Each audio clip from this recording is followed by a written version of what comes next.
I'm Alicia. And I'm Maddie. And welcome to the Fangirl Diaries, a podcast where we talk about our obsessions, Reminisce about our teen icons, and explore the books, movies, and shows that made us the incredibly nerdy 30-somethings that we now are.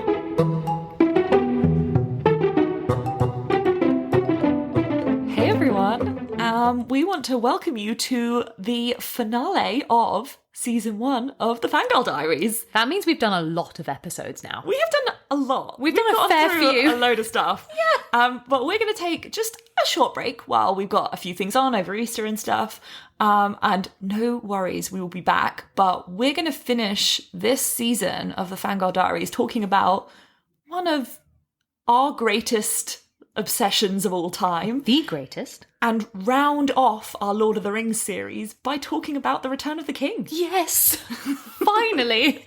Now, I know we've split our Lord of the Rings episodes up, interspersing other content between. And I don't mean to exhibit any kind of bias, but every time I am like, is it time for the Lord of the Rings next installment now?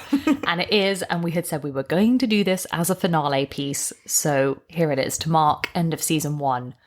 It's Return of the King. A finale for a finale. Yeah, and it is my favourite film of all time. Yes, we said this, didn't we? When we were doing Two Towers, we recapped, like, in what order we think these sit for us as favourites. And you are 3, 2, 1?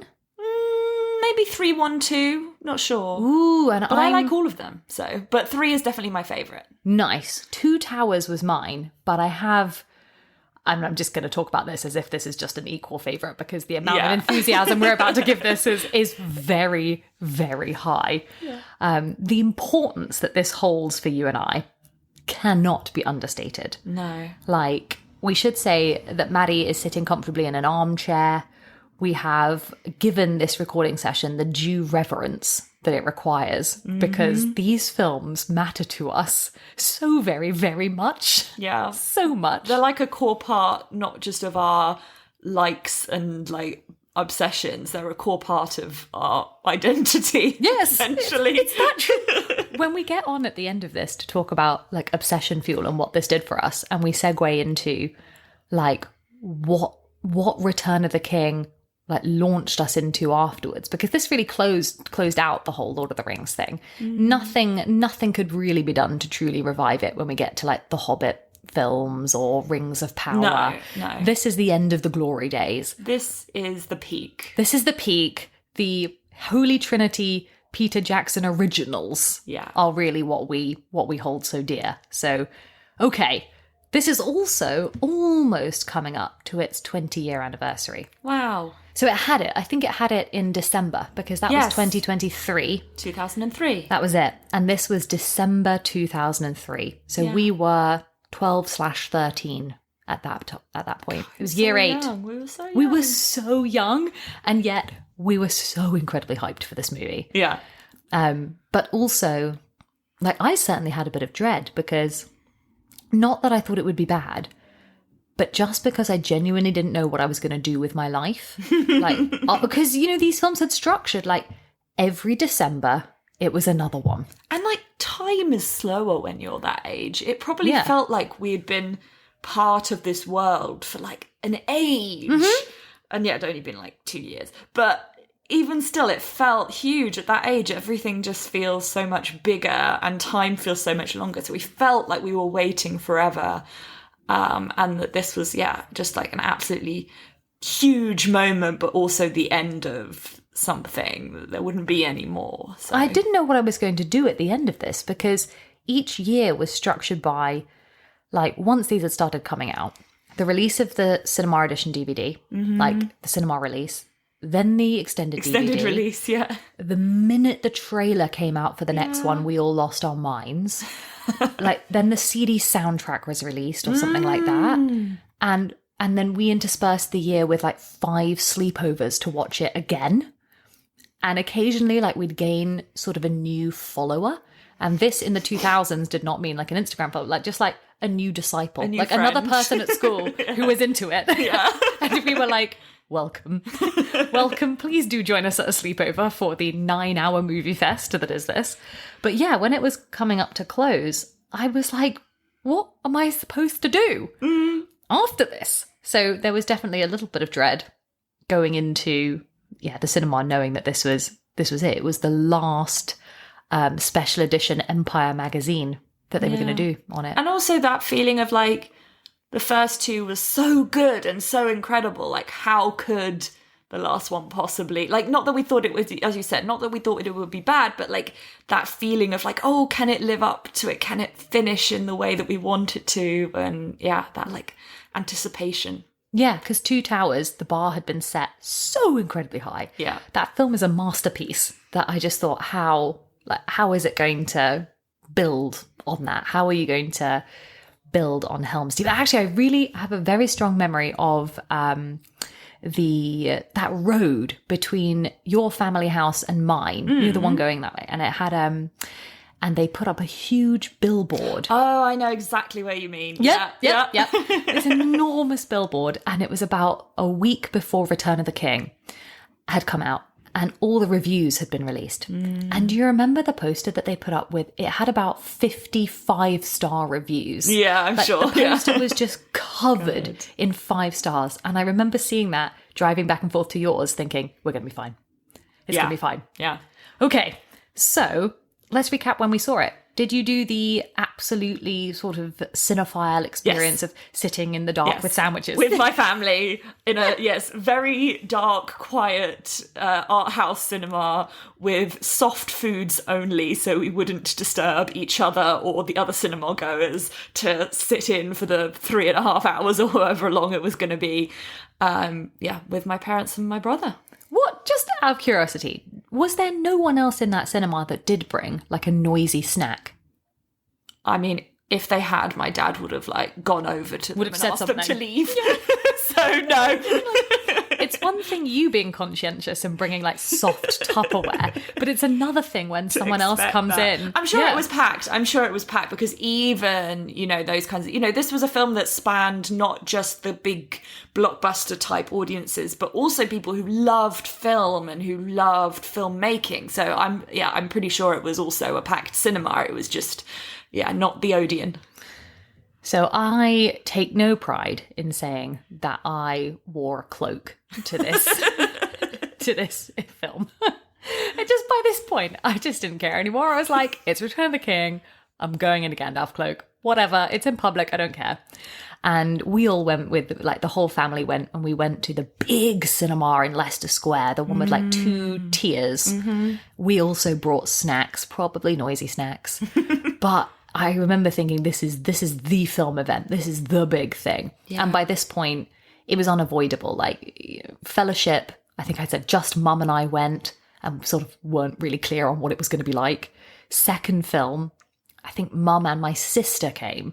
Yeah. And this one, we'd sort of managed to drum up every single cousin. Like, by this point, everyone was there. Everyone was keen on it. So it was, this was the movie event.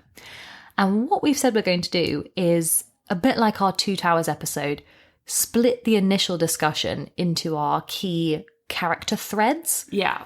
Go through some of the key things we love about those, and then we'll move to our categories. Yeah. Can I talk about the initial reaction? Yes. I have one very, very strong memory, which was not my reaction. It was my mum's reaction. And I don't know, I might have mentioned this in the other episodes, but it was very definitely her reaction to Return of the King, so I don't think so. I remember coming out and Mum being extremely emotional. That film it's a very emotional film, which we'll definitely come on to.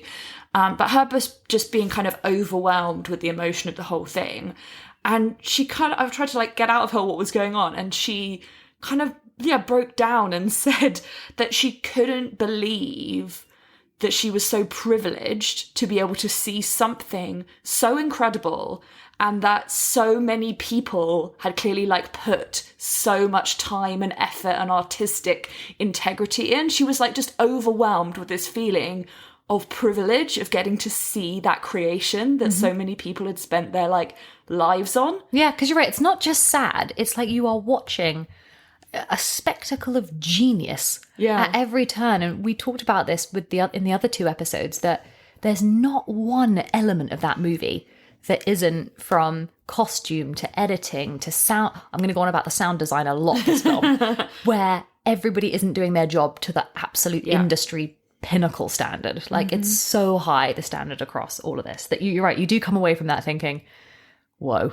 that's, you're like overwhelmed with it all. But it is also just so damn sad. So like, I cannot watch this film. If I'm in like a hormonal space, I can't watch this film. I feel like later we should go through like every single point at which we cry. Yes. I cry more times in Return of the King than the other two combined. Definitely. Easily. All right, storyline. So it basically splits in half, this film, because we said that Two Towers, we went through the three different, there's Merry and Pippin and the trees. Mm-hmm. We know how we feel about that. And then there's Frodo and Sam and Gollum. And then we have the Legolas, Aragorn, Gimli, Gandalf group over in Rohan. But in Return of the King, within the first few scenes, Merry and Pippin are reunited with Gandalf, Aragorn, Legolas, Gimli, and all the kind of Rohan. The whole gang. The whole gang. So you've got sort of 80% of your cast over in that narrative. And then we have Sam, Gollum, and Frodo. Yeah. Who should we start with? I think we have to start with the gang. With the gang. Yeah. God, there's so much content in this film. And just when we were chatting before, we were thinking about like how this film is different from the others. It has moved away from the linear storytelling of Fellowship, but it doesn't quite retain the clean oscillation between the three that Two Towers does. The lines get a bit more blurred in this film. They kind of roll together and there's lots going on. Like even within that bigger gang, there's like sub-storylines and different people are doing different things. It's much less like, there isn't that feeling of the Fellowship anymore. There isn't that feeling of all of them working together doing the same thing. They kind of split off on little side adventures and do their own little parts. So it's much more like ensemble type storytelling than it is that initial narrative in the first film. And you get the pleasure from both the reunification and the resplintering again, even in that storyline. So it's wonderful when Merry and Pippin are reunited with a decent chunk of the Fellowship. Yeah. And all the usual dynamics play out again. Like, it takes Pippin 10 seconds to piss off Gandalf. Straight away. He's messing with the Palantir. Yeah. You know, it did, like, literally, Gandalf's first line to him is something like, "I'll take that, my lad." You know, and he gives him a look like, God, I forgot how. And you're a liability. In the extended, aren't they, like, sitting on, like, barrels of weed and, they're like, high. eating, like, apples and stuff, eating all the supplies. That's totally right. They're smoking and feasting at Isengard. Yeah. And Merry and Pippin are sort of scrapping about with the gang once more. But then you also get the pleasure from the Fellowship resplinters because Pippin and Gandalf separate and go off to Minas Tirith. Yeah. And off to Gondor. And there's essentially a kind of growing up storyline with Merry and Pippin, isn't there? Both of them get their own chances to show their value and their worth in different ways and not just be the comic relief, to have more of a kind of character development in this film. In Return of the King, Merry and Pippin undergo the most character growth. Yeah. And I actually think this is the film that does the least with Legolas and Gimli. Yeah. It's as if the bandwidth of the film can only do so much. And when we think about Two Towers had the bandwidth to introduce a significant number of new characters. Return of the King really gives us Denethor, but we don't have to invest too much in him.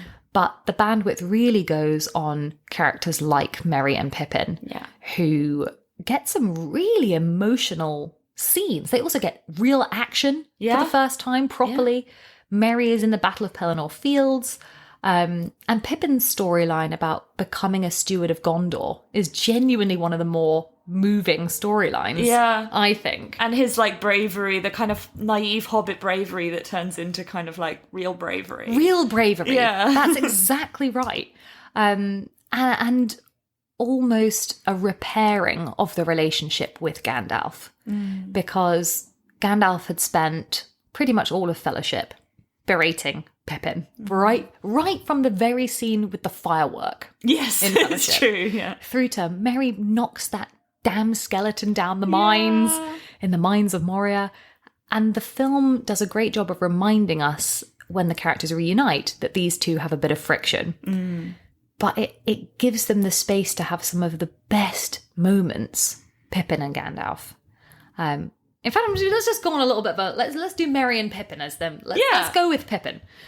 So Pippin decides that, well, he doesn't decide. He's curious and he looks in the Palantir, doesn't he? And so the logic behind him having to relocate to Gondor is that Sauron thinks he has the ring. He's seen that there's a halfling and assumes it's Frodo with the ring. Yeah. Yes. And at the same time, Gandalf needs to go and warn Minas Tirith that this big attack is coming and landing on their door. And fundamentally, they need to light the beacons and call for aid.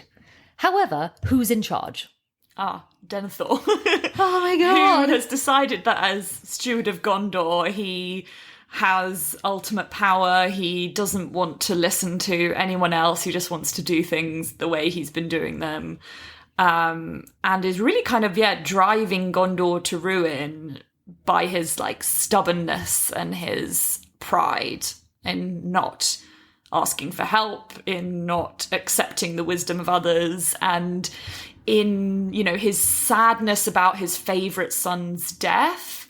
He's kind of wallowing in that and taking it out on Faramir, who we did get introduced to in The Two Towers, but we get a lot more of in Return of the King, a lot more understanding of who he is, and this kind of younger brother, less wanted brother kind of situation. And he's really just a nasty, nasty father and a nasty, nasty steward and leader that, just won't listen to anybody. No.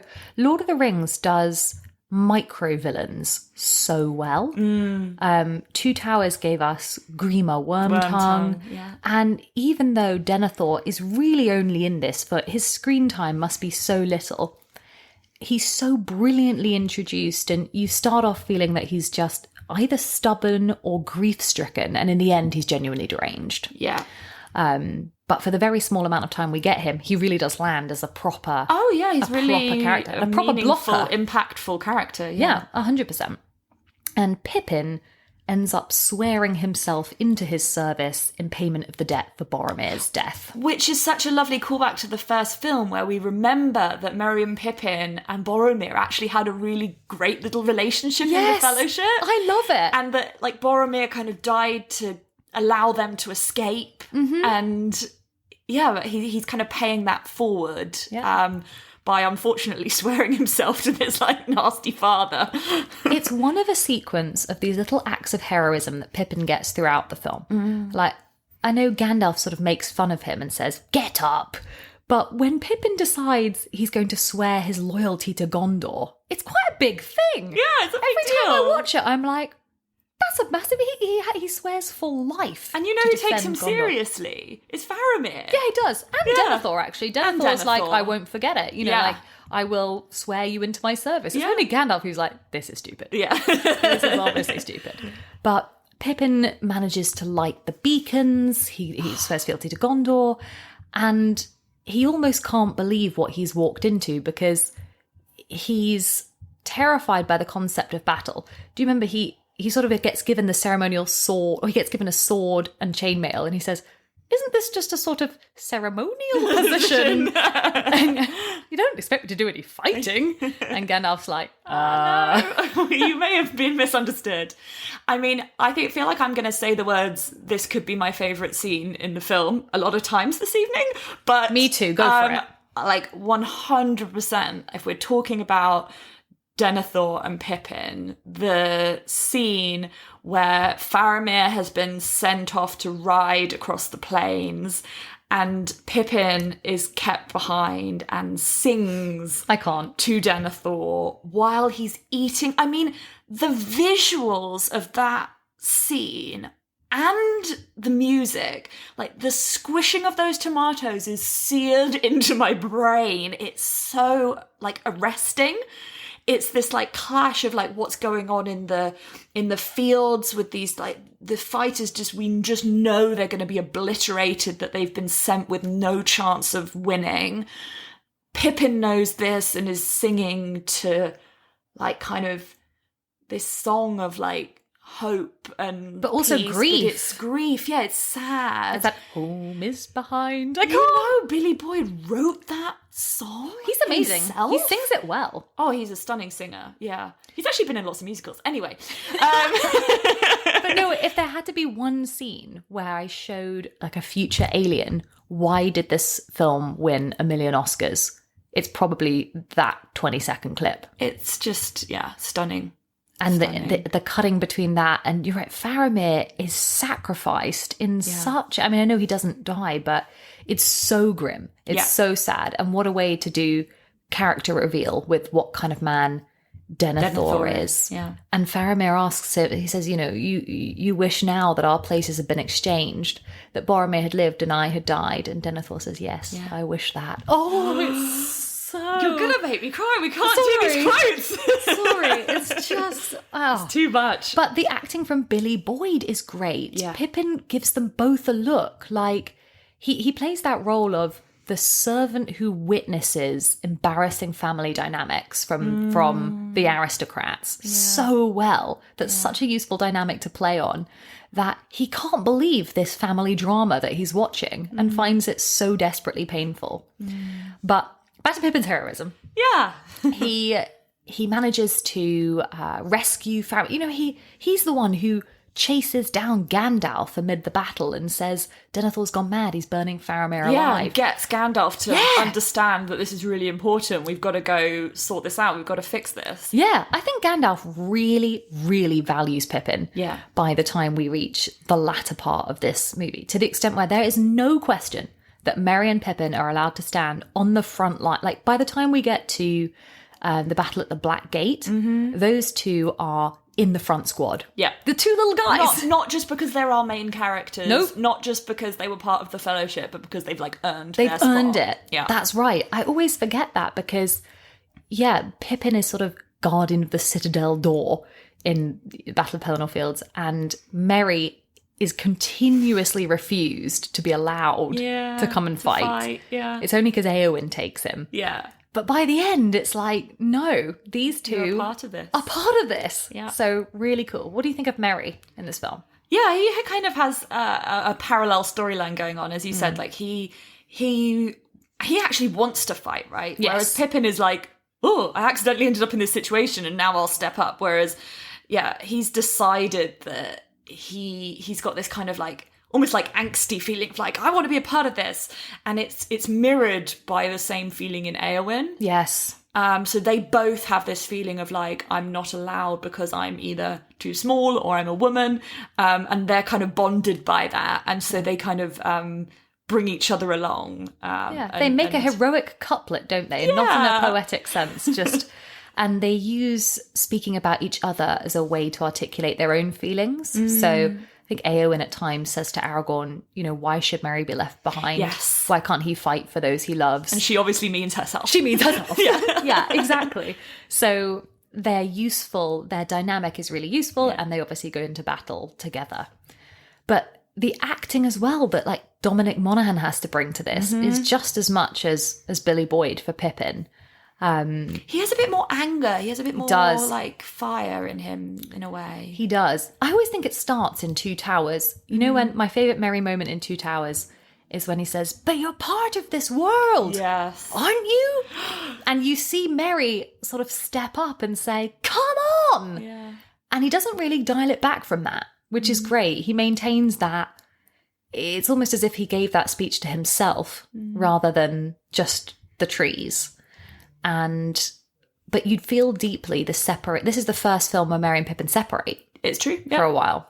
And that's one of the, I know we're going to go through the crying moments later.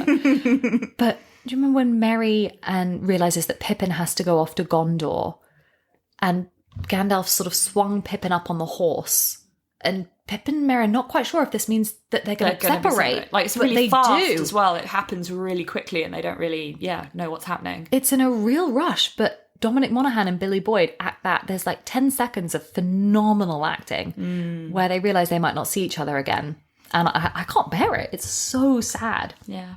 And when they do reunite and Pippin finds him on the battlefield and says, I'm going to look after you. I can't bear it. It's just so, those two, I love them. But they have an epic movie. Okay. And then, of course, we have, I feel like Legolas and Gimli, they're kind of following on with the Aragorn story, don't they? They don't have their own storyline, really. They don't. It was really Two Towers that saw the building of their fun little competition and their friendship. And that's referenced a bit in this film, but it feels like a callback where they're like, that only counts as one. And we've sort of had we've done that, We've done that by now. And really the best thing that their relationship does is acknowledge at the end that... I think Legolas says, or Gimli says to Legolas, I didn't think I'd ever die fighting side by side with an elf. And Legolas says, what about side by side with a friend? Yeah. He says, I could do that. Yeah. And that's really their only, that's their moment. They're solidifying the kind of, well, they represent something much bigger in the Tolkien world, which is the historic rivalry between elves and dwarves and suspicion and hatred between those two huge races. And so they're representative of this bigger war. One of the results of it is that that relationship between these two races is fixed. Yes. But otherwise, they do feel slightly supporting cast in this film to the main kind of Aragorn storyline. Okay, let's talk What's going on with Aragorn? I'm going to save, as always, most of Aragorn for my thermometer category. But what is going on with Aragorn? Huge growth for Aragorn in this movie because he has to accept that he is the king. He is the king, yeah. He is the king. Takes him a heck of a long time to do it. Yeah, why does he not want that? I can see why. They dress him up in this hideous clothes. He's got a weird haircut in the end. Like, we'll come to it, but when he gets made king, I think, I'd have turned this down too. Yeah. This looks crap. Yeah. I'd have absolutely rejected this. But he, for me, is much more melancholy in this film. Much more battle weary because we've just come out of Helm's Deep. He's had to take on so much responsibility during that battle, and he then has to kind of continue on. He's become a kind of battle leader. When they're all gathering with all the tents and bringing the armies together, he's taking on a kind of army leadership role again. Yeah. Which, again, I can never believe that the guys in Rohan aren't like, seriously, who is this dude? Like, he just got here. Like, Éomer seems pretty cool with him, but if I was Éomer, I'd have been like, okay, this is my army now. Yeah. Like, thank you for Helm's Deep, but you can go away. Like, go back to Gondor. No. But that's true. The pressure on Aragorn to lead the army to Éomer even says the men have found their captain, and it's like, all right, no pressure, but also an army that they know is not big enough. They're gathering, but they know they don't have the numbers, and that kind of fear is the kind of situation they're in when he does have to accept his role as king, which I guess the main moment of that is when Elrond comes and brings him the sword. Okay, let's talk about that moment. Oh my god, that's a great moment, and not just because Aragorn's in his pajamas. His pajamas. I never thought about it like that, but that's okay. He's in this open shirt thing, and it's all I ever watch in that scene. I'm like, this is Aragorn in his nightwear, and it's irrelevant to me that Elrond is bringing Andúril, Flame of the West, and I think, but he's in his pajamas. I literally never thought of it like that. That's what it is. Also, that sword looks unnaturally long. Like, when you watch that... Oh, but swords are much bigger than you'd think. It looks like Elrond's going to, break a hole in the tent. Like, yeah, it's true. When they whip the sword out, it's like, whoa. Yeah. Elrond also does a crazy face when he's like, it's Andúril, Flame of the West, swords from the shards of Narsil. Aragorn's pretty chill because he just woke up, but Elrond's really... And also, again, how do the elves move around so fast? Because we've watched 3 films. Timing, I feel like there's a lot more time happening than it feels like there is. So, for example, this film has the classic, another Oscar-winning moment, the beacons are lit sequence. I know. That How do you is feel my about other favourite I was going to say. movie. How do you feel about that sequence, Madeline? It might actually be more of my favourite than the other favourite. We watched it the other day, Oh, no. and I clapped in my own living room. I was just like, that's just, I mean, wow. When are we talking about the music again? Because Yeah. that's, oh God. It's just incredible. But when that's happening, the point of emphasis being made is, even though Gondor and Rohan are neighbours, it's really freaking far between the two of them. Huge, yes. And yet, Elrond's like, right, I gotta go deliver a sword. Okay, quick. Just, I'll be back in 5 minutes. Although you can make the point that like one person and an elf who could look after himself on a horse is very fast compared to like armies of people who move slowly. But that really is the moment, and I think that's the line in the trailer. That's the put aside the ranger, become who you're born to be, and that's the moment where you think, right, Aragorn can only go one way. And yet, his next action is to abandon them all and go find some ghosts. But he has to, doesn't he? He just because has of what to. we said, they're completely outnumbered. They are going to lose. Yeah. Unless they can find some other source of army power. But after that, I find Aragorn's character a bit of an uncomfortable watch in this film because he's struggling with that new responsibility. He's not quite comfortable in it yet. No. Even when he does go and reckon with the ghosts and he talks to the undead and he has to announce himself as Isildur's heir, it's odd to watch him talk about himself in that way. Yeah. It's like, oh, he's not quite... He's just getting used to describing himself as this. Yeah, and we're getting used to it as well. Like, we don't recognise him as that. We recognise him as, like, the ranger. Yeah, and it's for that reason that I always hold on to what I think is, like, the one moment of Aragorn lightness in this film, which is, do you remember he does the world's funniest run? When he sees the beacons of Gondor are lit, he's, like, having some breakfast. He totally spills this breakfast on himself and does this, like, maniacal chicken run. I actually don't remember that. I will look out for it on my next watch. He's like, the beacons are lit! The beacons of Gondor are lit! Etc. And everyone looks at him like... Gondor calls for aid. And Rohan will answer. And you're like, yes, Theoden. In fact, let's talk about That Theoden. is an epic moment. It's a great moment. Yeah. Theoden, for me, is an MVP of this movie. Yeah. I love Theoden, and the film allows him to be redeemed because in Helm's Deep... he wasn't at his best. He was a bit cynical. No, he kind of gave up. He did, didn't he? And he was of the opinion that sort of they were abandoned, Gondor weren't helping them. So... yeah, even at the beginning of this movie, he's like not going to go and help Gondor. Yeah, that's right. Yeah, he says, why should we? No.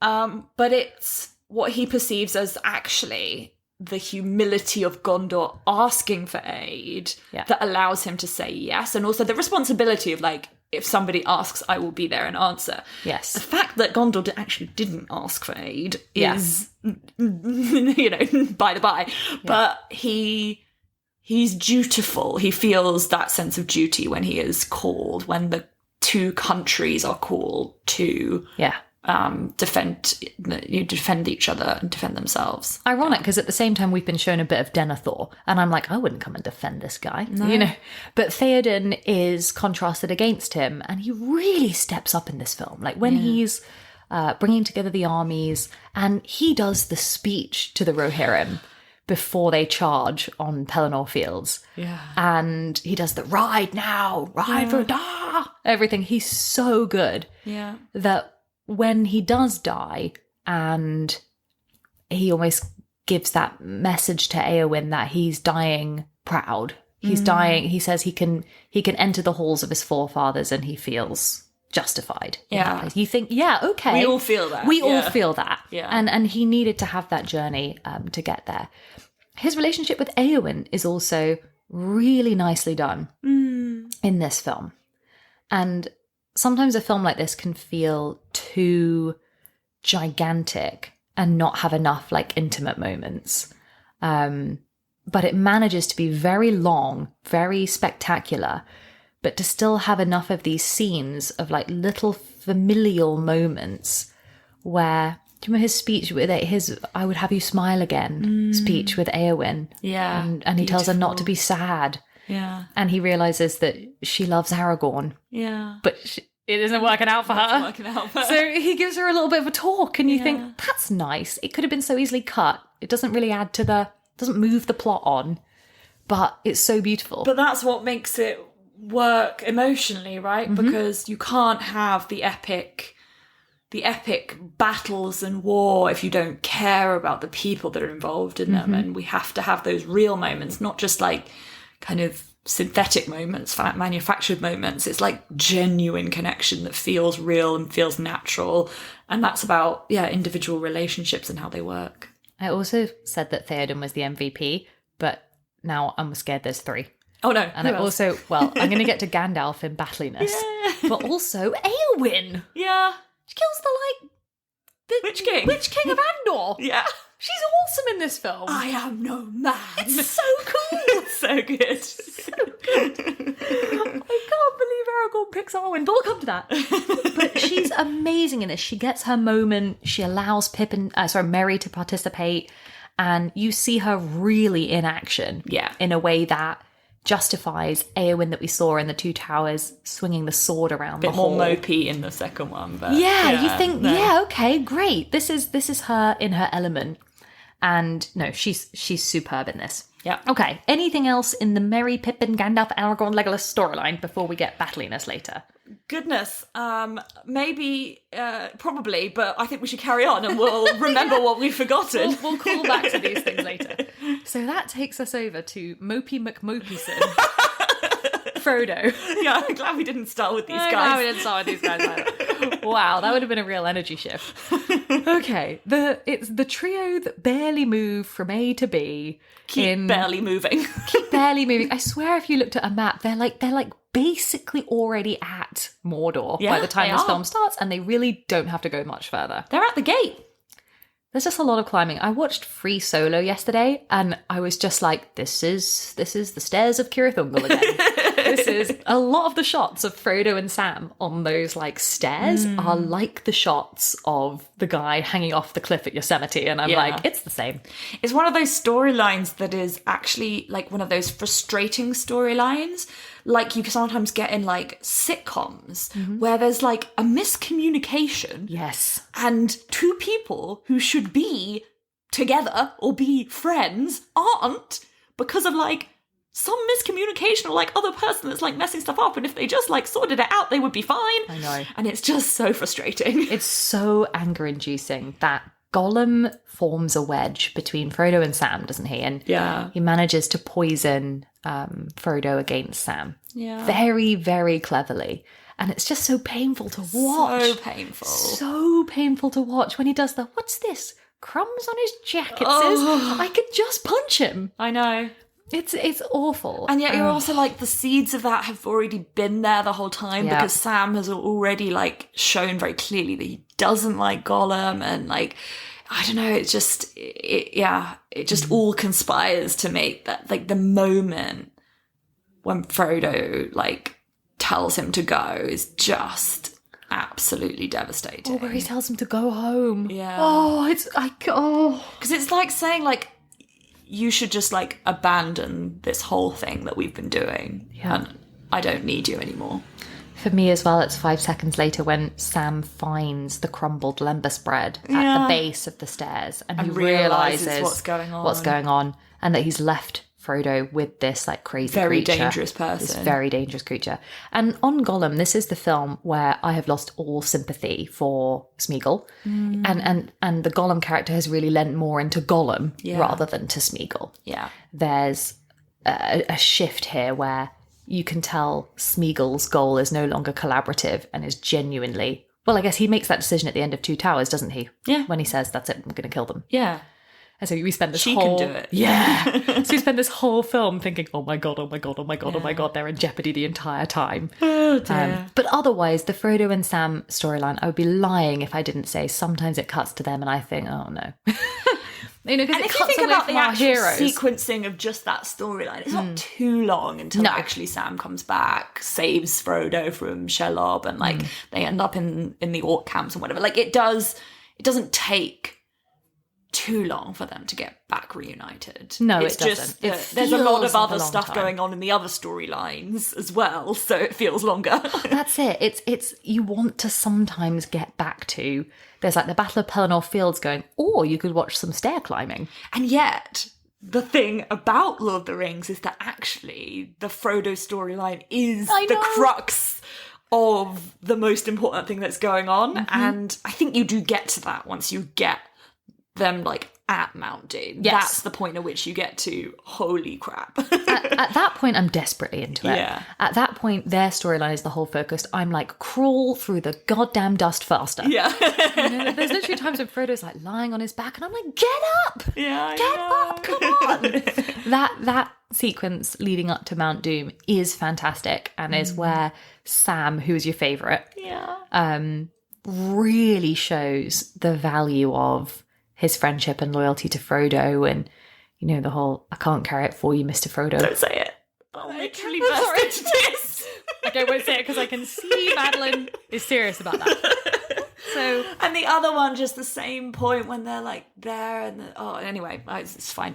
Are we going to come back to this in the section I've labelled Maddie's crying moments? Yeah. Okay, we'll come back to this. But it's a bizarre thing because you're going, but I've been to like the whole sequence in Mount Doom is I think it's in the Tongariro Pass in New Zealand, and that had like some normal people hiking along it. Yeah, but it also had me being like, oh my god, we're in Mount Doom. Yeah, like acting out bits from the film, requesting people to like video me.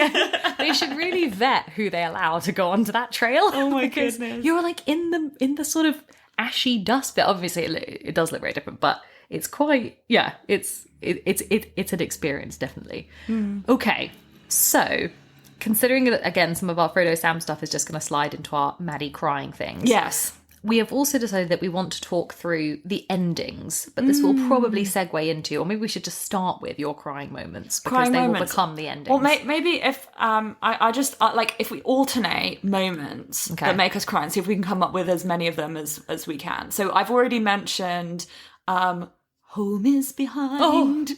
So that's one. The world ahead. Do you have one? Okay, so that one kills me. Yeah.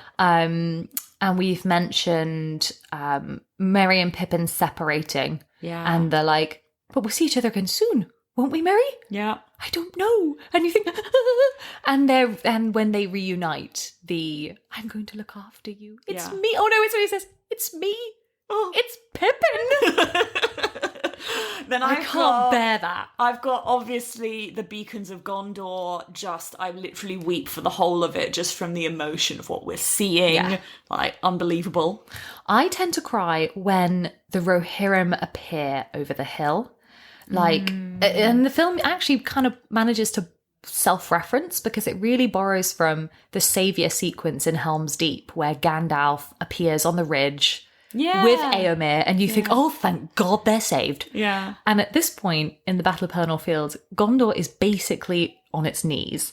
And then you hear the like, da-da-da-da. You hear the horns, and then all the Rohirrim appear, and you're like, yes. I think one of them says like, Theoden King. Oh no, like, I don't know, people have Gondor stand alone. He's like, not alone. Oh no, that's Helm's Deep. But whatever, they appear. Yeah. And you think, yes. They've got their moment. That makes me like tear up a bit. I think like, they've come to help.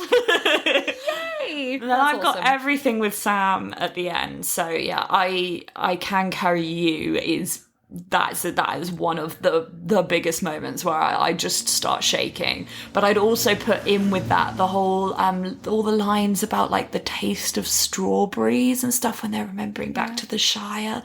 That just like kills me. So all of the really closeness of that relationship between Frodo and Sam at the end. You've said the go home Sam bit where Frodo tells him to go home. And oh god, yeah, all of that absolutely just devastating. Okay, I see your taste of strawberry speech, and I raise you if I was ever to get married, Mr. Frodo, it would have been her!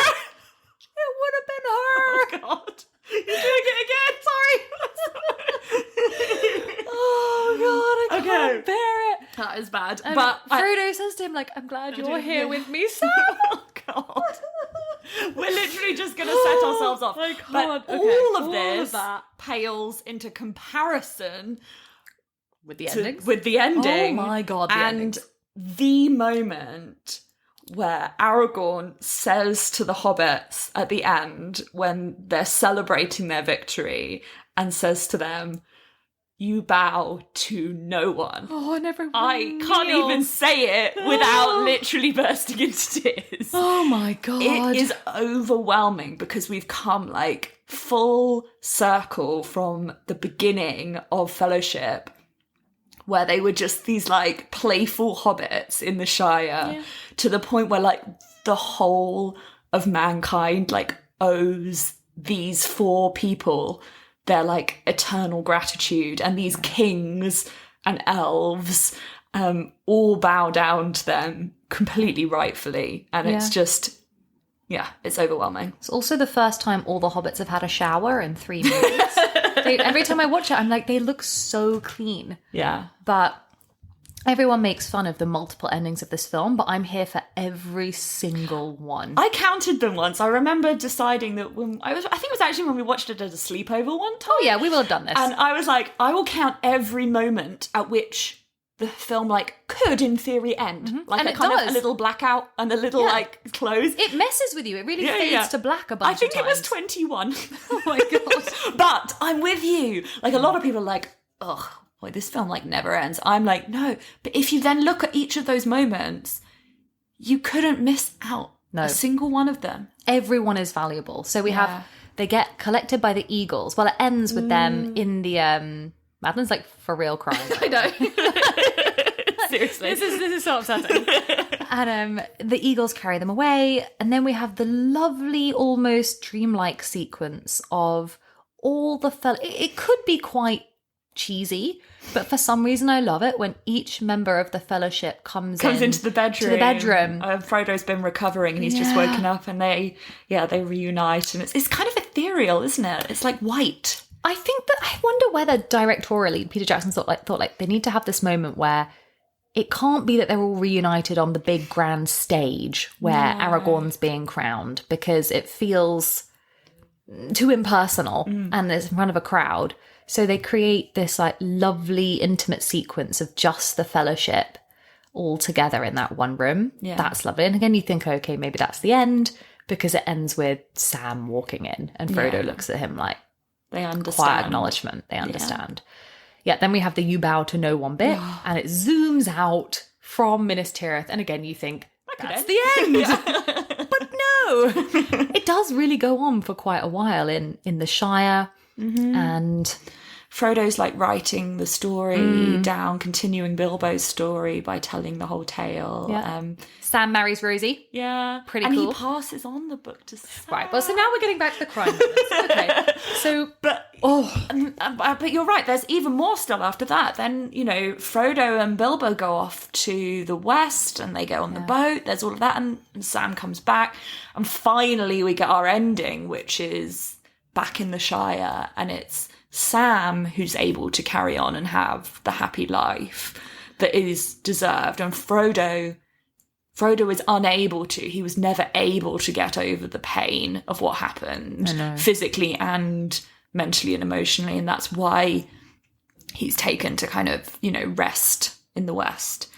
But Sam is able to be the one that kind of carries on that life. And he's having a full life, isn't he? He's got a new baby and another kid. And I love that it's his kid. Yeah. I always see that in trivia, that at the end where the little toddler runs out of the house and Sam scoops the girl up. But frighteningly, I think I remembered this the other day because there was a news story recently about that girl's just graduated from Harvard. Kid. Yeah, I'm sure. Sean Astin's at her college graduation, and I was thinking, oh my God, I'm so old. No, this is very distressing.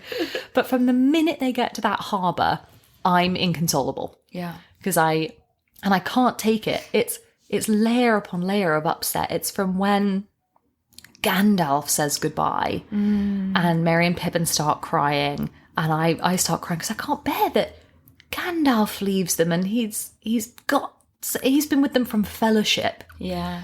That's so sad. But then when he turns back and says, "It is time, Frodo," and everyone looks to Frodo like, what? Oh, I can't. I can't. It's the last pages are for you, Sam. Oh God, I just can't. I can't. Yeah, I think. But it also feels at that point, and maybe this is just because I spent so much time watching the behind the scenes stuff. It also really feels like those actors were saying goodbye to each other as well. Yes, that's also why I can't bear it. Yeah, because it really does. It feels like the end, and when they're all saying goodbye at the harbour, I think, am I crying because of the goodbye, or am I crying because I know this movie's about to end, and that this is the end of this journey. And it's not going to be the same when I watch Dominic Monaghan in Lost, and it's just not going to feel right. So, you know, I can't. You need to watch Sean Astin in Stranger Things. I just can't watch them in anything. I'm always like I went to the theatre the other day with Ian McKellen, and I was like, why is Gandalf in this? You know, I think because I've been watching Return of the King. Oh my God. I was like, this is not the same. This is not right. This is not right. Anyway. All right. Okay, shall we go to our categories? Let's do it. Oh my God. Where are we starting, Alicia? Well, I'm going to get on my soapbox because this is the thermometer category. Is this our one disagreement in the whole of the Lord of the Rings? Yes, I have some very deep feelings about this. Okay, I will let you say your piece. Okay, well, let me just re-describe again the hotness that is Aragorn. Although, don't worry, this is not the film where it's peak Aragorn. Peak Aragorn for me is The Two Towers, where he's the perfect combination of sort of sweaty and scrappy, and Helm's Deep is really his battle. Whereas when we get to the badass category, Pelennor Fields is really Gandalf's battle. And doesn't he get that moment with like a troll or something? Oh, not the troll. The like Aragorn. Yeah, right at the end. Yeah, outside the gates. Yeah. You think he's going to die. He gets almost crushed by a troll. Yeah, I remember watching that sitting forward in my seat after like 4 hours, being like, wait, no, hang on, wait. No, you can't kill Aragorn. No. But thankfully they don't. But he feels, we've already said that he feels a little bit more melancholy to me in this film. He doesn't quite get the great battly moments that I love so much, because for most of Pelennor Field, he's off having this like negotiation with some ghosts. Yes. And I'm like, this is not the best. It's a little bit like Merry and Pippin and the Blasted Trees. You just think, get to the agreement faster. Yeah. Anyway, but there is that nice moment in his pajamas. Anyway. However, this is the real wrapping up of the Aragorn and Éowyn storyline that had to come to a head. And I find it unbearable because I love Éowyn as a character. I love Aragorn, and it hurts me that Tolkien did not let them be together. And I understand that, like, basically the whole Aragorn and Éowyn relationship has been fabricated for the movies. But I'm just like, why would you play with me this way? It's very sad. And there are so many times when Aragorn genuinely gives her a bit of a look. And I always think, like, if I was Éowyn, I think I was in there. Yeah. Like, he told her ages ago that Arwen is gone, basically. He thinks Arwen is out of the picture until Elrond comes and tells him differently. But even then, Elrond comes in and says, Arwen is dying. Look, mate, your girlfriend's half dead. The better one is right here. Like, literally right here. And they have, like, a little sexy exchange of, like, do you remember Éowyn hands him that, like, chalice at one point? Anyway, there's this, like, I pay attention to the Aragorn and Éowyn scenes. But I do not like the way that Aragorn lets her down. I don't like it. I'm not okay with it. As both an Aragorn fan and an Éowyn fan. She finally, everything from her side is completely accurately written. And I wonder whether this is the only bit of writing from like Fran Walsh and Philippa Boyens, where I know Fran Walsh is married to Peter Jackson, but like maybe those two have been like let down a bunch of times by men, that they just knew how to write this scene. Because Éowyn like has to speak. She has to tell Aragorn. But she doesn't. She says that thing that all women would say, like, don't you know? Yeah. You Isn't know? it obvious? Yeah. Can't you just like... The exchange is Aragorn says, Éowyn, why have you come? Like, Éowyn's come to sort of stop him going off to find the ghost, but also come and, like, confront him a bit. Yeah, so he says, well, Éowyn, why have you come? And she literally says to him, do you not know? And it's like, Aragorn, do you not know, mate? Like, come on.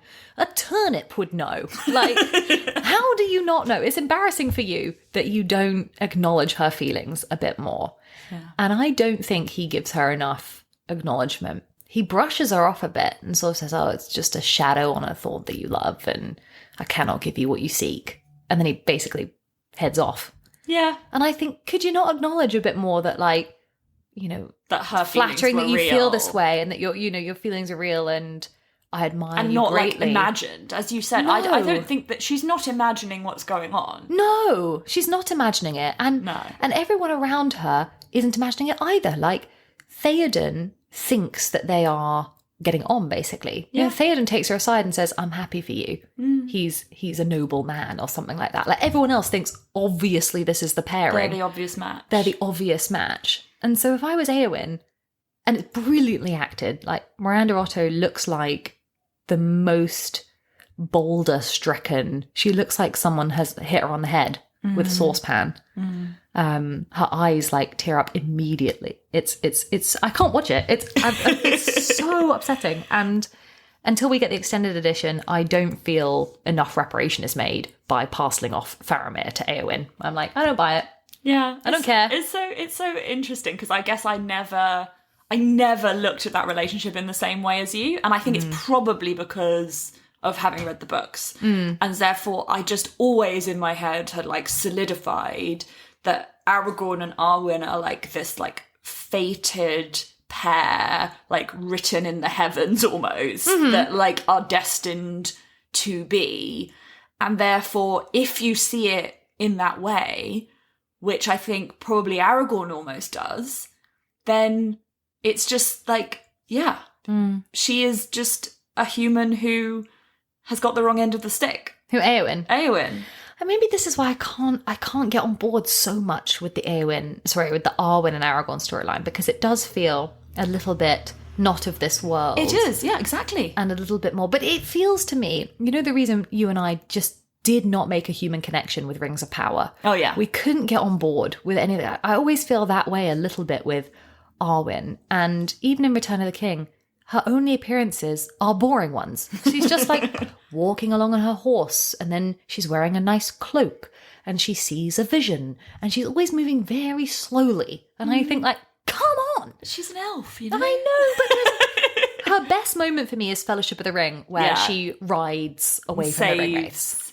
Saves Frodo. Yes, when she does that, I think, I understand why you're Aragorn's girlfriend. They could have done more with that. Yeah, you're and right. I think, like, okay, you're awesome. Whereas after that sequence, to me, she's just in a series of, like, floaty dresses. Yeah, I guess, though, you know, what you're trying to get out of that storyline is this, like, there's a big theme in Tolkien of, like, grappling with the idea of immortality and mortality. And I think that's what you're trying to get out of that storyline, is this, like, huge sacrifice of, throwing away your immortality to be with Aragorn. I mean, who would not do that? Yeah, but, like, it's like, oh, this is such a huge sacrifice. Like, have you seen Aragorn? Like, yes. Yeah. All Arwen's doing otherwise is pouncing about in a cloak. Like, but there's also this interesting, and I don't think this is ever really explored in the Lord of the Rings films, but the actual concept of mortality and immortality in Tolkien is actually a little bit different. Like, yes, there's this idea that Arwen has to throw away her immortality to be with Aragorn. She has to choose that.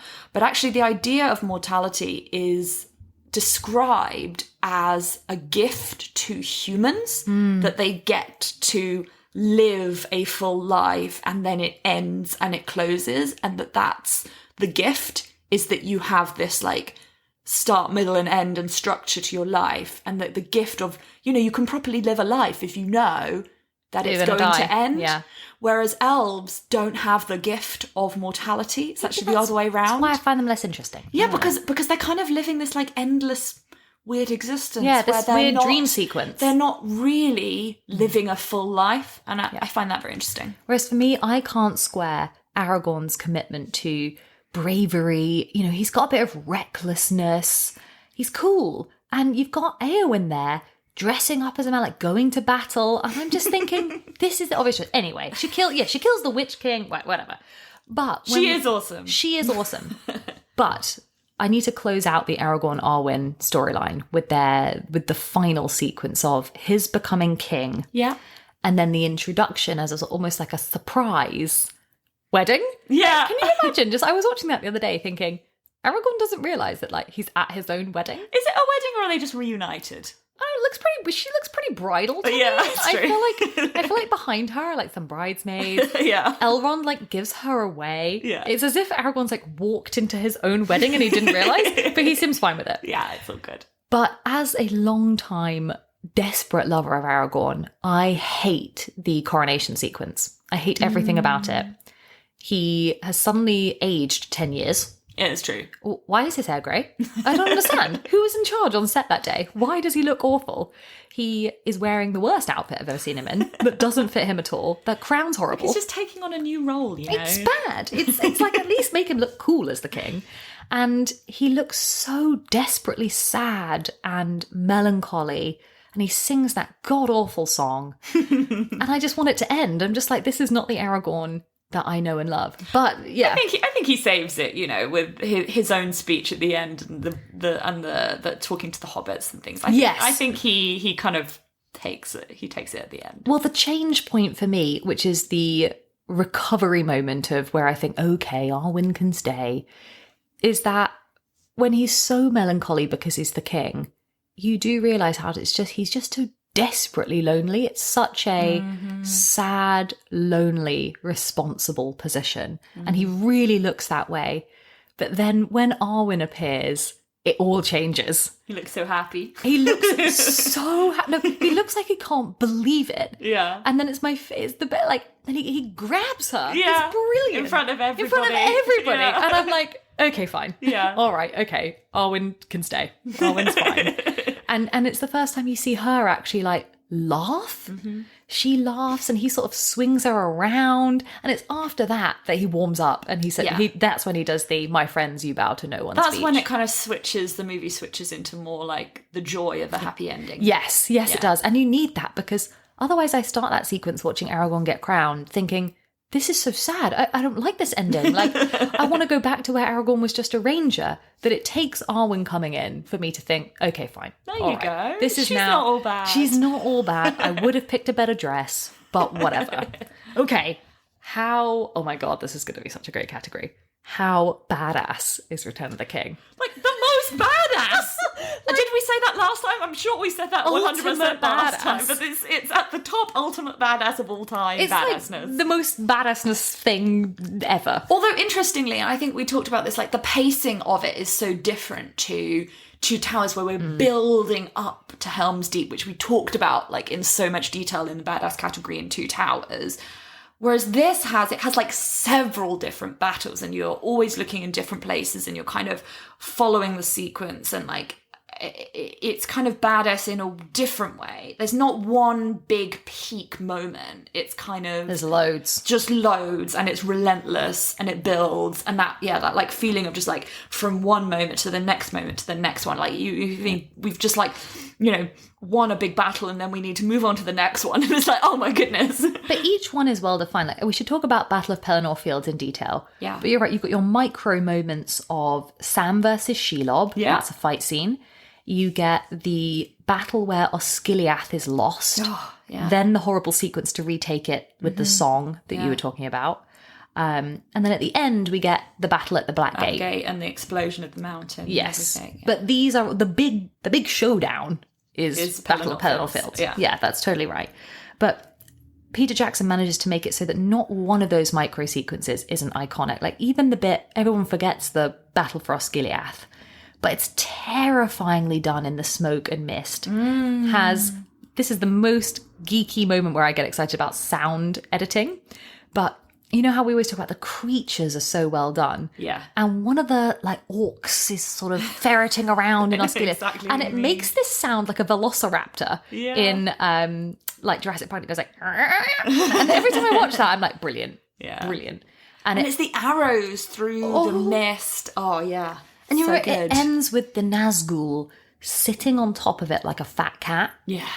And you realise that so good. Osgiliath is lost. And they're like across from each other. There's like, the you know, Minas Tirith across from Osgiliath with this like in between where you know that this is where the like battle is going to happen. So this is one of the only problems though that I do have with this film, which is like Minas Tirith is literally on the doorstep of Mordor. Yeah. And they're quite good at showing you that geography. how are house prices not rock bottom in that place? It is like literally being at the gate Where of hell. else are you going to live? You're going to be like in a village in the middle of nowhere. It's like not everyone's chilling in Rohan. It's way better over there. This is like saying like another country or continent. Like they're huge. I know, but like Minas Tirith is this massive, it's meant to be the sort of the white city of Gondor, this amazing thing, but it's just literally looking at Mount Doom. Well, no also, view from that city is good. The Mount Doom has only really like just started to become like worse. It didn't used to be like that. And it has always been like the stronghold of the edge of the kingdom of men, where they're like proud to be protecting their borders and to be protecting the kingdom of men from Minas Tirith. So it was like a feeling of like, yes, we've got this huge city right against our enemies. We could defend anything from here. Yeah, they're the first frontier. Yeah. But it is like buying a house and then someone building a factory in the back garden. Yeah, and you're like, damn it. But it manages to do the really good thing that happened for Helm's Deep. And we praise this in particular, which is that you're faced in one film with a completely new geography. That was the Helm's Deep castle structure. This time it's Minas Tirith. Yeah.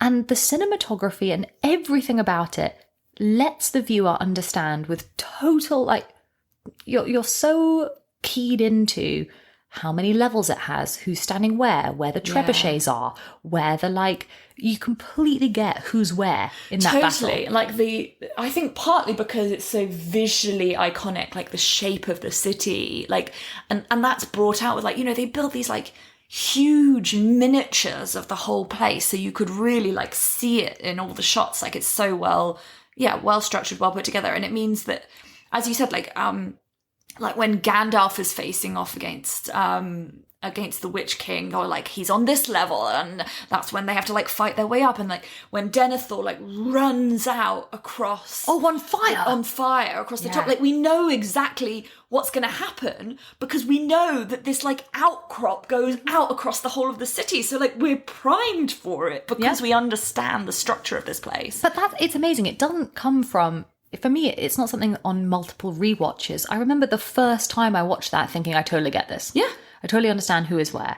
And you think you've seen the biggest onslaught in terms of like an enormous, we're going to absolutely crush you army in Two Towers. But when it pans out and you see who's coming to get them on Pelennor Fields, and you're like, oh my God, they're going down. It's another level. Yeah. It's another level. That battle... and it's from Denethor's perspective. Do you remember he looks out, and that was a great moment when he looks out, he sees all of Mordor has emptied. They're like going to be completely thrashed by this massive army, and his face just sort of crumbles. And he says, "Flee, run for your lives!" Yeah. Where he basically gives up immediately. Completely gives up. And Gandalf smacks him on the head. Yeah, just knocks him out. Knocks him out. He's like, get to your posts. Fight. I'm taking in charge here. This guy cannot be controlled. It's from that moment that you're like, right, this is now Gandalf's battle. Yes. And Gandalf takes over the Aragorn role. And I'm here for it because in Fellowship, apart from that awesome Balrog bit, and actually in Two Towers, well, he's absent for a lot of Two Towers once he goes off to find Éomer. It's really in this one that you think you would not mess with Gandalf. No. He does hand-to-hand fighting. You can see what he does with the staff. He's taking on the Nazgul. Him and Shadowfax are just running that battle. Yeah, up and down the steps on the horse. Yeah, just like Aragorn did in Helm's Deep. Yeah. Every time a new front to that battle opens, Gandalf's right there. He's saying volley. He's saying like, all of it. And he's still trying to protect Pippin the whole time as well. Yes. And that battle has space for 2 more Pippin moments. Okay. Which is, do you remember when Pippin kills his first orc? And he's sort of half amazed by it. And Gandalf sort of lets him recognise, like, you've had your moment, now go and be safe. Yeah. He sort of says, back to the citadel. Guard of the citadel, indeed. And he runs back. But when they think they are finished, when they think they're done for, just before the Rohirrim arrive, they have that discussion. We left this out of our crying moments. Oh, gosh. Where Pippin says, I don't want to die. And Gandalf gives him a speech about, death. death is only the beginning. And he gives that speech about seeing the white shores and all of this. Yeah. And Pippin says that doesn't sound too bad. I'm pretty sure that's directly lifted from the book, but I don't think it's Gandalf that says it. I think that's from Tolkien as well, but I don't know who it's given to. It's going to bother me who says it, and I will find out. But yeah, it's beautiful. It's a beautiful and it's speech. Beautiful because it's directly Tolkien. Yeah. But Peter Jackson doesn't throw those moments away. No, like, it's never. not just a battle sequence. It's these brilliant, brilliant moments. And in the way that we had, Lurtz and all of there's one or two orcs that have a bit more character. In this one, we get that orc captain who's got the, like, other head coming out of his helmet. Yes, Do you know what I mean? Or, I'm pretty sure he has, like, some kind of name as well, if you look it up. Yeah, you know when you pause the screen on Amazon and it will say, like, Aragorn, Viggo Mortensen, and then it will say something like, Orax. Yeah. Played by Len Mackenzie. Yeah. And you're like, what? So, him. But the battle strategy on this, once again, I think we said this with Helm's Deep, we were like, there's genuinely half an hour where the orcs deserve to win. Mm-hmm. And I'm almost amazed that they don't. Yeah. Like, those tower things are great. They've got, like, throwing catapults. They've got the Oliphants. They've got the freaking Oliphants. Well, that's their second wave. Yeah, that's the Oliphants are held back as their like second weapon. They've got the battering ram that's on fire. Yeah. They've got trolls. They've got everything. The guys in Gondor, I'm like, you're going down. Yeah. That's it. Like, there's no way you're coming back from this. But it's when the Oliphants show up that I'm like, oh no. My God. But yeah, we have to mention Legolas and the Oliphant. Oh yeah. Well, that's definitely like a throwback to the second film as well, though, isn't it? It's like, here's him doing his cool stunts again. Yes, that's what I mean, that those two don't get any development in the sense that they have become self-referential. They've almost become, that's it. It's the two of them again going, that only counts as one. And Legolas does his slide down the elephant's trunk, like the sliding down the Helm's Deep. Tangle up the legs with all the stuff, Yeah, and you do, although that always reminds me of Star Wars. When it is, isn't it? Like the what are they called? The Battle on Planet Hoth. Yeah, I know. When we did our Star Wars episode, we couldn't remember those names either. I know. We were like the sort of robot, sort of camel things that kind of. I know they have a name. Oh yeah, I'm sure. But in the same way that Luke takes them down with the kind of harpoons on the legs, Eowyn and Merry cut the Oliphant's knees. Slice them, yeah, and that's really cool. It feels visceral, that, doesn't it? When it's like animals, it feels painful. It does, and and then we end with the battle at the Black Gate. Not a lot of battle there. No, it's actually not very long, and your focus, as we said, is really on Frodo and getting up that damn mountain. It's like, we know that this battle is just a distraction, and it feels like a distraction. That's the whole point. It, like, the focus should be on getting the ring up to the top. You're totally right. In a lot of the other battle sequences, I can't bear to have to cut away to Merry and Pippin in the trees or Frodo and Sam on the stairs. I'm like, get me back to the battle. But in this one, I don't want to watch the battle at all. I just want to see Frodo throw the ring in the thing, please. We haven't even talked about what goes down, like, inside Mount Doom, and like we got to get there. And Frodo, and like, that's kind of badass. Although let's close out Battle at the Black Gate. So Aragorn gets a speech. Yeah, that's cool. There's that like creepy bit with the like mouth of Sauron. That's extended. Yeah, that's extended edition. That I'm like, I don't need that in the cinema release. Kind of weird. And you get the lovely for Frodo. And they all just like run. They all run, and the hobbits run, and then they get like kind of taken over by all the adults. Yeah, I love when the eagles arrive, and I'm like, yes, thank God, because otherwise, when the Nazgûl circle, I'm like, that's it, you're all dead. Yeah. Oh boy. But okay, let's do Mount Doom, because that is badass. Well, it's the classic, like, you're at the moment, you're at the end, and Frodo has been battling against this ring the whole time, this like burden that he's had to carry for the whole 3 movies, and you know it's worn him down. Like, you've seen it, like, on the mountain, you've seen it the whole movie, that it's worn him down. And just he even has burn marks on his neck. When he takes the ring off, and it looks like the necklace has like scorched his skin. Yeah. And you're just like, God, this has to be the moment. We have to just throw it. And like Sam is like, just throw it. Yeah. And he can't. I can't bear it. Yeah. He can't do it. Sam's like, just throw it. It's Sam echoing Elrond. Elrond. Isn't it? When Elrond says to Isildur, throw it into the fire. Yeah. And Sam's like, throw it in. But he also knows he can't do it. Sam can't do it. And you can see Sam's face as he realises that Frodo can't.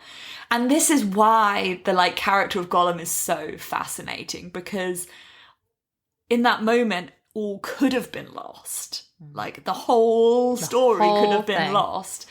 And yet, because Gollum is still there and Gollum is still chasing and Gollum comes in and tries to take it for himself, it's because of the selfishness of both Gollum and Frodo's, despair and the way he's been taken over by it, that this, fate takes over and they end up winning anyway because of Gollum still being there. It's just such a fascinating ending to the story. It's another Oscar-winning sequence to me, from everything. Music, special effects, acting, the whole thing. It's even when Frodo is in close-up looking at the ring, you get that drum music of the ring as a character is so well done. You get the boom, boom, boom, boom, and you think, oh my God, you can almost hear its life force. And when Frodo says he's going to keep it for himself, I actually always forget for a second and think, right, Sam, you got to fight him.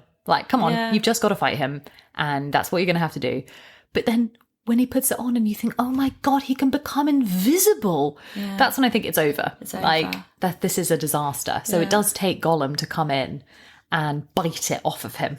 Yeah, and it basically, it goes back to the first movie when Gandalf basically predicts, he says that Gollum may still play a part, and pity is what saved him, and pity is what, pity for this creature may be the saviour of us all, and that is what happens. I love the sequence of Gollum falling into the lava and he doesn't even react. No. When he's so happy to have the ring. Yeah. He's literally being swallowed up by molten lava, but he's just worried that he's and it is still pitiful. Your emotion to Gollum is still one of pity and kind of scorn, but yet he was still vital in the ending. How do you feel about that for Frodo, though, that he doesn't manage it at the end?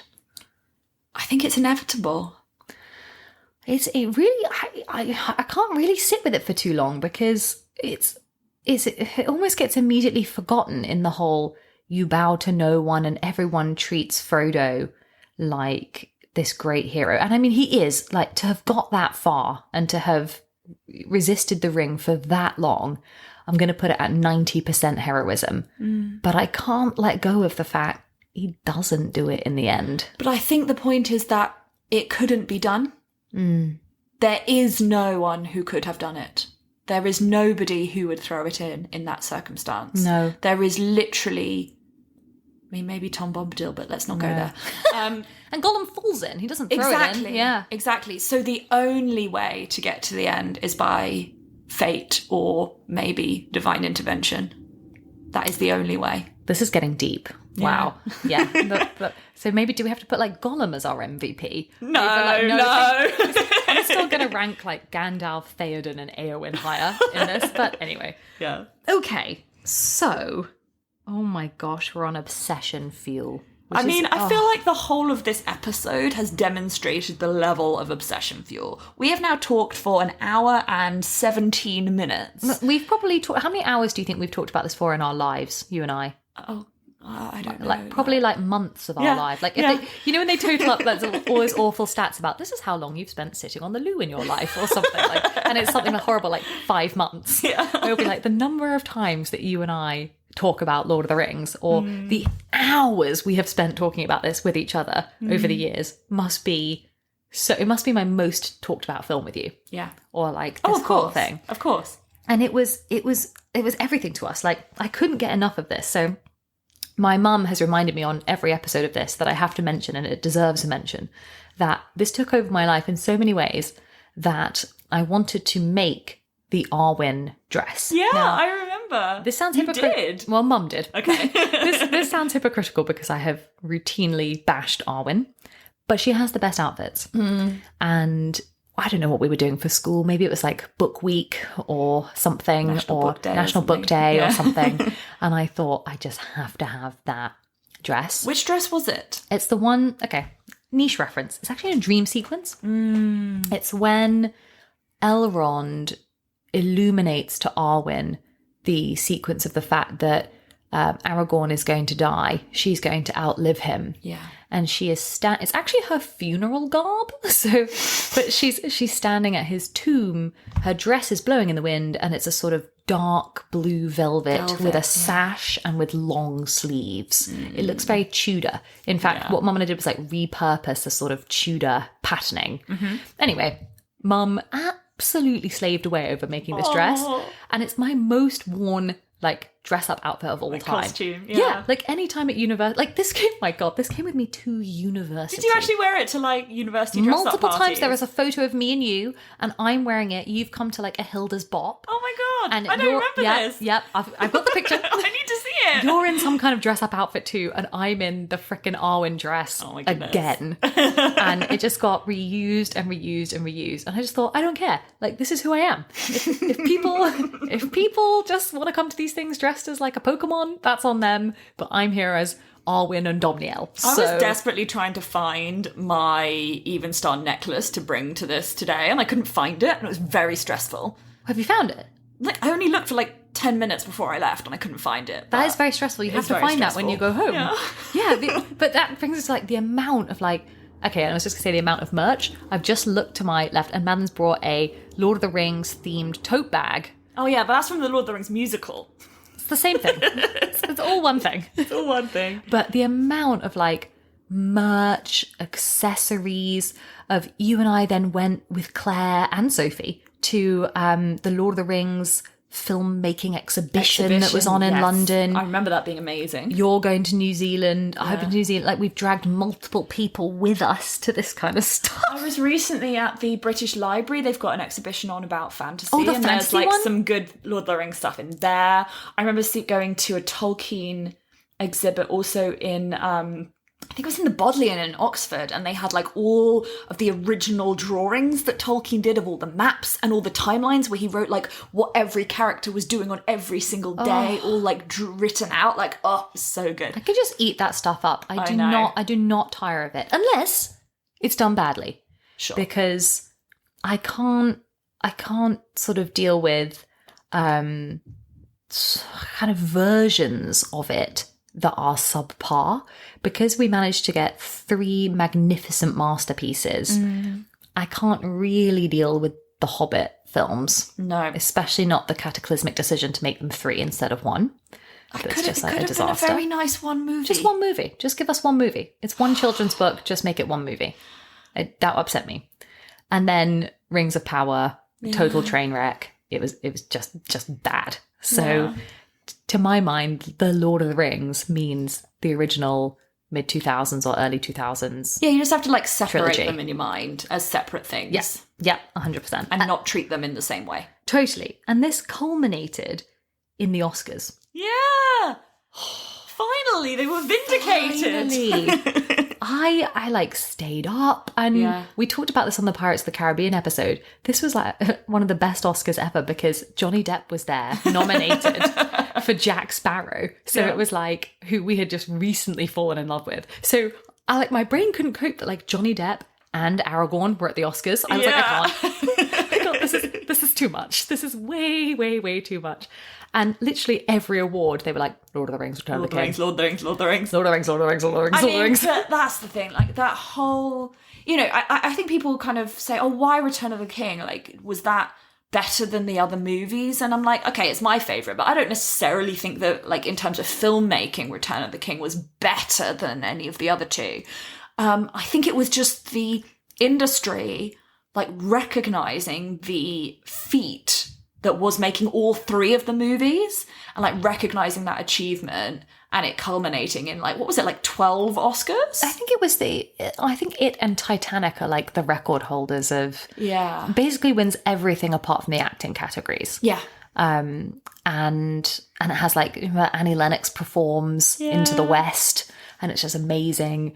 And at that Oscars, you're completely right. It felt like they were rewarding the trilogy. And they were also achievement. rewarding the fact that this wasn't just one person's achievement. It was like all of the technical awards. It won all of them. Yeah, deservedly so. They were amazing. There almost needs to be like categories upon subcategories. A little bit like, you know how the extended edition behind the scenes has like special effects, but then it subdivides it into like miniatures. Yeah. And it subdivides it into like makeup. Yeah. Okay, makeup is a category, but like if there was an Oscar for miniatures, Yeah. it should go to Lord of the Rings. Yeah, It needed to get practical effects. more subdivisional Oscars, I Yeah. thought. And just on the like top level of geekery, when Lord of the Rings premiered in the UK, oh God. So I was going to say I went to the premiere, but of course I didn't get to go to the premiere. I was like 12. So, but you could go to the barrier. It's in Leicester Square. It was in Leicester Square, Yeah. and you could go and stand at the barrier and yell. Yeah. But I was like 12. So my mum let me bring, I can't believe that our parents put up with us during these years. I just can't believe it. We could have been doing worse things. It's true, actually. As like addictions to have, Yeah. the fact that you and I were addicted to like Lord of the Rings, It's pretty reasonable. pretty reasonable, pretty healthy. And we brought a step ladder into London, set up the step ladder Yeah. in Leicester Square. We brought our video camera, Yep. and there exists to this day a VHS tape in my house labelled Return of the King premiere. Can we watch it? Yeah, but I think you have watched it because there's like all the shots of like, there's like Ian McKellen walking along and all the hobbits, and you can hear me sort of squealing, and then you see like Aragorn sort of exiting, and then you hear from the base of the step ladder, you can hear my mum going, Vigo, Vigo, Vigo. And I'm like, it's very cool. Because like you couldn't not be into it, right? Like the vibe was so strong. But yeah, it was great that you and I were not like, our fandom with this and our obsession with it was not quashed by our families. Like nobody told us we were lame. We knew we were lame, but no one like made us feel bad about it. No, not at all. No. Least of all our families. No. My parents loved it. Yeah, everyone was like, okay, we're going to embrace the fact that these two are going to talk about nothing else for like a decade, Yeah. and that we're going to have to watch these movies on repeat. But it meant more to us than I think it's possible to say in simply a podcast. Yeah. I think you can probably tell from the way that we've spoken for the last hour and a half. I know, and that wraps season 1. That is the end of season 1 of the Fangirl Diaries. A finale for a finale. Yeah, what a good way to end things, I think. We should also, though, slightly tease season 2, because you and I have written out our episode list. Yeah. And it rocks. Yeah. It's so good. Keep listening. I think maybe we should do like a little sneak preview like episode like in between seasons where we just talk about the things that we're gonna mention. Yeah, like coming up. Yeah. Yeah, because I was like, oh, I've seen that list and I want us to say what's on that list. I mean, but we you totally would should. think that after however many episodes we've done that we were out of obsessions of ours, but no, we have plenty. Are you kidding? Still to go. I'm just gonna have to name drop something. Well, you and I have not touched Game of Thrones, Harry Potter, Buffy, The Vampire Diaries. Oh my goodness. Like, we have got Dune. Some of the biggest ones. We've got so much to discuss. So our season 2 episode list is already, I think, much longer than season 1. Anyway, but yes, we will see everybody again after the spring break. You've been listening to the Fangirl Diaries. Follow us on Instagram at Fangirl Diaries Pod. And do share us with any of your friends that you think might enjoy the podcast, and rate or review us on Spotify or Apple Music.